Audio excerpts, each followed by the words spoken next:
past, when you plugged in the term Filipina into any search engine like Google or Yahoo, you would get about 1 million websites on mail order brides or dating. Well, that's no longer the case, due in large part to the efforts of this organization, the Filipina Women's Network. And with me this evening is the president of the Filipina Women's Network, Marilee Mondejar. Marilee, thank you so much for meeting with us today. Well, my pleasure. So there was something that was happening in the political arena in San Francisco during that time which really prompted you to pay more attention to the Filipino community, specifically the Filipinas in the community. So tell us a little bit about that. I was part of a political campaign where my client was attacking his opponent using a Filipina woman's mistake. Okay. And I just felt that where is the support from the Filipino community? That really marked me and made me realize that there should be some organization, or at least some organizations, that would be there to support champion the cause. Yeah. And that made me realize that maybe I should get involved. And that was one of the battle cries of the Filipino Women's Network. That point is really to help shape the Filipina image and help women be empowered and break the glass ceiling. Yes. When I took over the Filipina Women's Network with Victoria Urbi, who was my co-chair at that time, I felt that this is what we need to do. Now, if you type in Filipina when you do an internet search, Filipina Women's Network comes up. Keep using Filipina, keep putting out your, tag the word Filipina every time you use the internet, every time you post something on a blog or a news release or anything that has something to do with the internet. We also found out that domestic violence is a major problem in the community, but nobody wanted to talk about it. It's this element of hiya, hindi ba? It is, yes, yung hiya or shame. Yes. And so when I met Eve Ensler, who wrote the Vagina Monologues, she just came from the Philippines at that time where she met the Comfort Women. And so she said, you have got to do this show.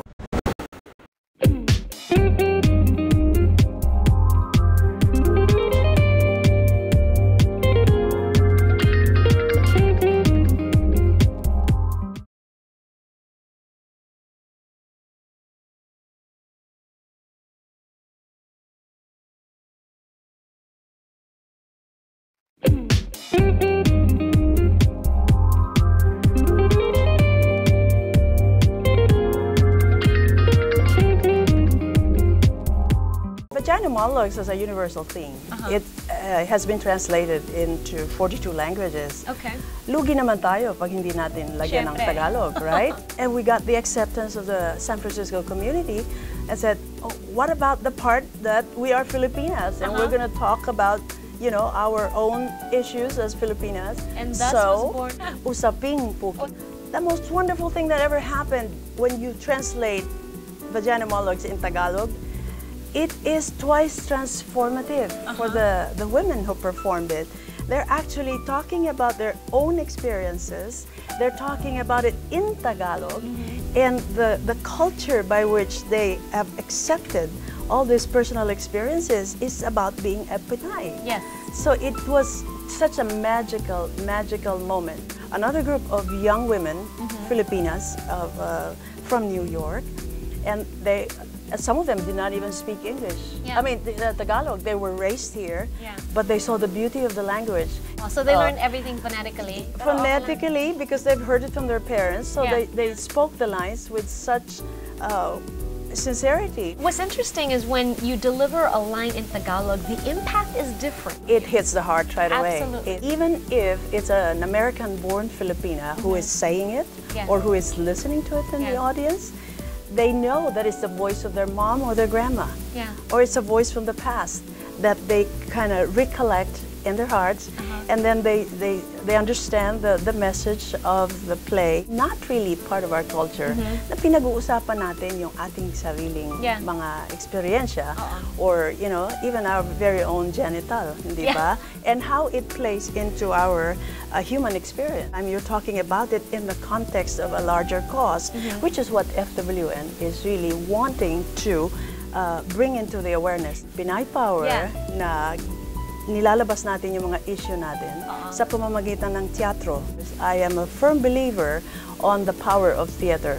It is authentic, it is real, it cannot be pretentious. Yes. It is what it is. So when you take a cause, or when you use theater as an awareness raising tool, you actually are in a much more effective platform. Vagina monologues of our materials, konting tawa, konting iyakan. Yeah. But in the end, it's really about, ako yata yun. I was there in the room. I remember. Well, we have a program called Corporate Savvy, for Okay. example. It's really about helping them navigate the many political aspects of advancing a career in a corporation by helping our co-Filipinas talk about their careers, speak up, toot their own horn.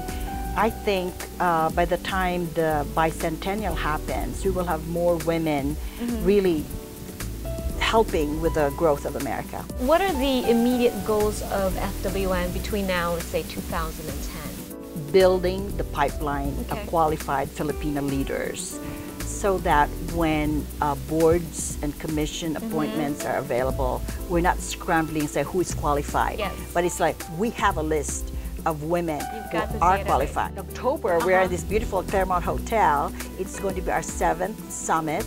We've launched our 2nd search for the 100 most influential Filipino women, and they will be selected, or the list will be announced in October 30 to November 1st. If they want to get involved with the Filipina Women's Network in New York, Washington, D.C., or in San Francisco, how can they go about it? We have a website, Okay. so it's filipinawomensnetwork.org. You can actually, contact the organization via our website and call us. We're the phone book.